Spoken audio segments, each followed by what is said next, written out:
avoir accès. On a pu avoir également accès à un élément très important qui est le témoignage de Justin Danoué, qui est donc le directeur des opérations de la DGRE, donc ce service de renseignement. C'est un témoignage qui est lourd, qui est accablant, qui est long, qui est détaillé sur plusieurs pages, rédigé de sa propre main. Et les conditions dans lesquelles on a eu accès à ce témoignage nous amènent à penser qu'il est parfaitement authentique. Ça ne veut pas dire que ce que raconte ce monsieur est la vérité. Il faudra le confronter aux autres témoignages. Mais en tout cas, ce témoignage est authentique.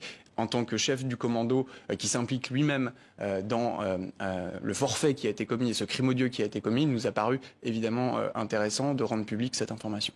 Alors, vous dites avoir eu accès. Arnaud Froger, bonsoir. Bonsoir. Bienvenue sur le plateau du Journal Afrique. Vous êtes le responsable du bureau investigation de Reporters sans frontières, organisation de défense des médias et des journalistes. Hier, les informations annonçaient plusieurs arrestations, nous l'avons donné ici même. Et dans votre communiqué, qui est intitulé « Assassinat du journaliste Martinez Zogo au Cameroun », révélation sur un crime d'État, vous êtes plus précis sur l'identité des personnes, arrêtées. Est-ce que vous pouvez nous en dire plus? Qui sont-elles? Qui sont ces personnes qui ont été arrêtées? Alors il y a un fait qui est établi aujourd'hui selon les enquêteurs qui ont amassé un nombre considérable d'informations puisqu'une vingtaine de personnes ont été arrêtées. Il s'agit d'officiers.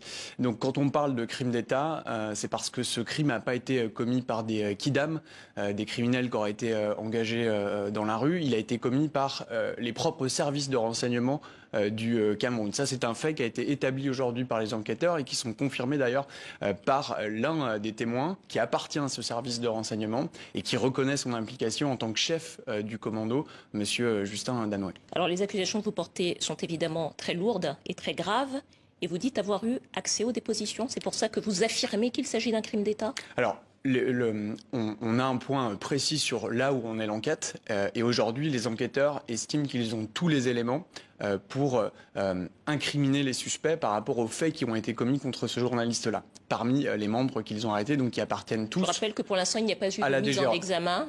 Pour l'instant, tout le monde reste évidemment présumé innocent. Ça, ce sont les confidences auxquelles on a pu avoir accès. On a pu avoir également accès à un élément très important qui est le témoignage de Justin Danoué, qui est donc le directeur des opérations de la DGRE, donc ce service de renseignement. C'est un témoignage qui est lourd, qui est accablant, qui est long, qui est détaillé sur plusieurs pages, rédigé de sa propre main. Et les conditions dans lesquelles on a eu accès à ce témoignage nous amènent à penser qu'il est parfaitement authentique. Ça ne veut pas dire que ce que raconte ce monsieur est la vérité. Il faudra le confronter aux autres témoignages. Mais en tout cas, ce témoignage est authentique.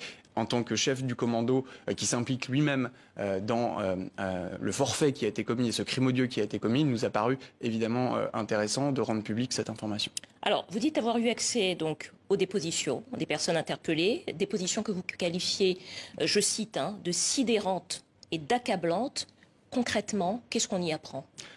On a le récit détaillé du plan macabre qui a été mis en place pour faire taire ce journaliste. D'une opération qui ressemblait au départ à une opération d'intimidation, avec une filature qui a duré à peu près une semaine, pendant laquelle ce journaliste a été suivi, je le rappelle, par les services de renseignement de son propre pays.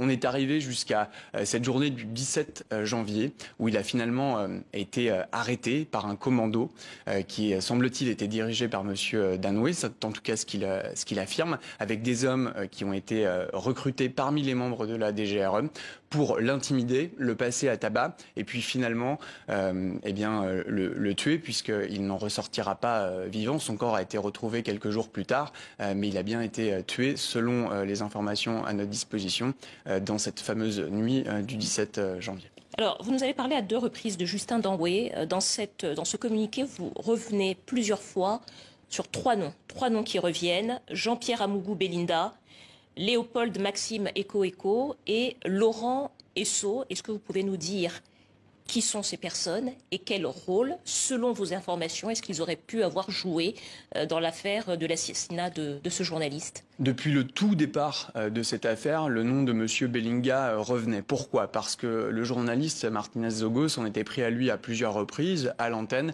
dans des histoires de détournement de fonds présumés. Alors, qui est ce monsieur? C'est un homme d'affaires puissant, camerounais, propriétaire notamment d'un groupe de médias, mais pas seulement, dont le nom apparaît à plusieurs reprises dans l'enquête, y compris dans le témoignage de Justin Dornoué, qui le situe sur les lieux où ont été commis le crime et au moment où le journaliste était passé à tabac. Et il parle notamment d'un coup de fil que M. Bellinga aurait eu et donné à l'actuel garde des Sceaux, Laurent Esso. Et c'est à l'issue de cette conversation que le sort du journaliste Martínez Zogo aurait été scellé. Aurait été scellé. L'épaule de Maxime Eko. Monsieur Eko, c'est le patron des services de renseignement camerounais, de la DGRE, donc c'est le patron de ce service-là, service qui a été visiblement mandaté, comme le serait un groupe de tueurs à gages, pour régler son compte à Martínez Zogo. Lui, dans les informations qu'on avait jusqu'à aujourd'hui encore, semblait nier son implication directe, a dans un premier temps en tout cas tenu une ligne de défense qui visait à dire qu'il n'était pas au courant de ce projet mis en œuvre par son directeur des opérations. Il apparaît selon les enquêteurs, en tout cas qu'il semble avoir des éléments contre M.